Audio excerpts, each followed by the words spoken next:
साहब इतनी मोहब्बत, इतनी इज्जत और इतने एतबार के बाद जो शख्स आपका नहीं ना हुआ वो कभी भी किसी और का नहीं हो सकता। मगर नफीस भाई, हसरतों के दफन का सामान होना चाहिए, हसरतों के दफन का सामान होना चाहिए।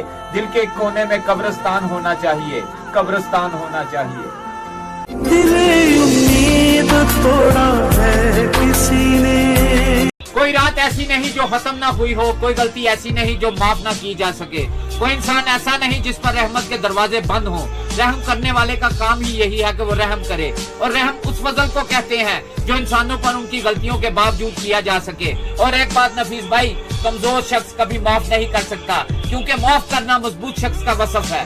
अस्सलाम वालेकुम।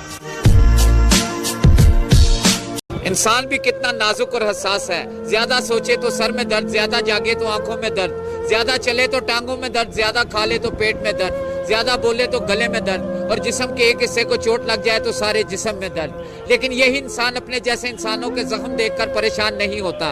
रोड पर मरते हुए इंसान की वीडियो बनाता है, मदद नहीं कर सकता। किसी पर जुल्म हो रहा हो तो तमाशा देखता है, आवाज नहीं उठाता। नफीस भाई, मौत की पहली अलामत यही है, यानी एहसास का मर जाना।